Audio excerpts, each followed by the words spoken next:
કે ઓઢણી ઓઢું ઓઢું ને ઉડી જાય ઓઢણી ગળા બેસી ગયા છે ભાઈ, ગળા બેસી ગયા છે. આ 10 દિવસ માતાજીના ગરબા ગાઈ ગાઈને હાલત થઈ ગઈ છે ભાઈ, પણ મજા પડી ગઈ. આ તમે નહીં માનો, ગરબા રમી રમીને એવી આદત પડી ગઈ છે, સવારે ઉઠીને બ્રશ કરવા જાવ તો બ્રશ અને ઓળિયાથી પણ દાંડિયા રમાઈ જાય છે. મારી સુશીલાને ગરબાનો ભારે શોખ, અને એમાં હું તણાયો. અને સાહેબ એકવાર તણાયા એટલે તણાયા. રોજ જુદી જુદી જગ્યાએ રાસડા રમવા ગયા છે અમે. અરે હમણાં એક જગ્યાએ ક્લબમાં ગયા, ત્યાં તો સુશીલાએ બધાને હિપ્નોટાઇઝ કરી નાખ્યા.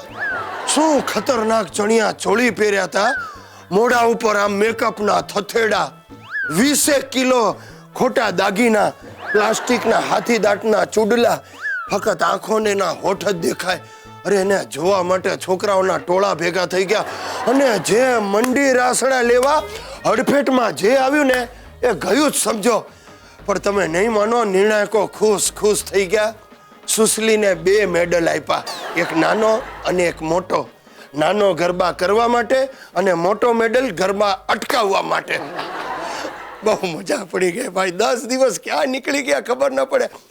રાતના 9 વાગે ચાલુ થાય તો સીધું 1 વાગ્યા સુધી નોન સ્ટોપ. અને મેં 2 ગરબા મેં લખ્યા. હા, એક માય નેમ ઇઝ શીલા, શીલા કી જવાની, આ ઢાળ પર લખ્યો. તું છે માં ચોટીલા, જય જય માં ભવાની. બહુ હિટ થઈ ગયો આ ગરબો. અને બીજો મેં બનાવ્યો ગરબો, मुन्नी बदनाम हुई डार्लिंग तेरे लिए, भक्तों की भीड़ हुई अंबा माँ तेरे लिए.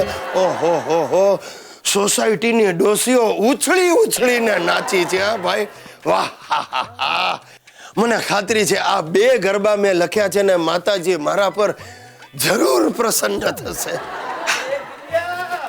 આ દાદાજી આવ્યો. મુન્ની બદનામ હુઈ ના, મારામાં લચક આવી ગઈ છે.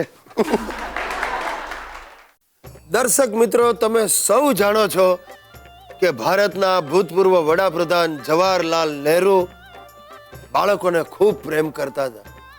પણ એમને જો મારો હિતેશ ભટકાઈ ગયો હોત ને તો નહેરુ ચાચા બાળકોને પ્રેમથી નહીં વેમથી જોતા થઈ જાય.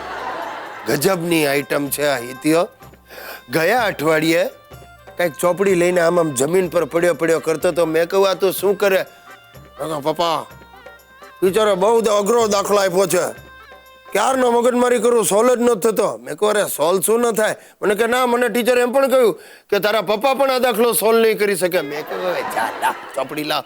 તમે નહીં માનો સાહેબ, 2 કલાક સુધી મગજમારી કરી, પણ છેવટે મેં દાખલો સોલ્વ કર્યો ને મેં એને બોલાવ્યો. કહ્યું જો સાલા, આ બુદ્ધિ વાપર તો બધું થાય. મને કે પપ્પા બુદ્ધિ તો વાપરી જો ને, એટલે તો તમારી પાસે કરાવી લીધો. શું કેવું આને? નક્કી ગયા જન્મમાં હિતિયો માકડ હશે એટલે આ જન્મે મારું લોહી પીએ છે. અરે ગઈકાલે ભારે કરી, આ એનું રિઝલ્ટ હતું. એટલે સવારથી આમાં ફર્યા કરે. મેં કહું આમાં ક્યાં છે તારું માર્કશીટ બતાવ મને. કે છે હાલો. એટલે મેં માર્કશીટ જોયું ને સાહેબ મારી આંખો પોળી થઈ ગઈ. ગુજરાતીમાં 100માંથી 8 માર્ક, ગણિતમાં 100માંથી 0 અને વિજ્ઞાનમાં 100માંથી 22 માર્ક. મેં કહ્યું સાલા તને કઈ શરમ આવે? તું આવા માર્ક લઈ આવ્યો? અને પાછી રિમાર્ક લખી હતી કે છોકરો ચાલુ વર્ગમાં છોકરીઓ તરફ ડાફોડિયા મારે છે. મારું મગજ ગયું. મેં કહ્યું ઇતિહાસ તને શરમ નથી આવતી? તું મારું નામ બોલીશ? આવી મોંઘી દાટ ફીઓ ભરીને તમને નિશાળમાં મોકલીએ છે તે આ ઉકાળવા? અને મને કે પણ પપ્પા અમારી વાત સાંભળો, પપ્પા મારી વાત. અને મેં કહું મારે કાંઈ સાંભળવું નથી. સાલા એક ધોલ ઠોકી દીધી ને બેકડો તાણ્યો ને તો શરમ નથી આવતી? આ લાવવાનું છે. આ માર્કશીટ તમારી છે? મારી છે? હા, ઉપર માળિયા પર ચડ્યો તો પેટીમાંથી કાઢી તમારી માર્કશીટ છે. જુઓ, મને લાફો માર્યો. હવે હું આ માર્કશીટ આખી સોસાયટીમાં બધાને બતાડી. અને સાલો માર્કશીટ લઈને સોસાયટીમાં દોડ્યો. હું એની પાછળ દોડ્યો. તમે નહીં માનો સાહેબ, મારે સાંજે ને સાંજે પ્રમુખ પદ પરથી રાજીનામું આપવું પડ્યું.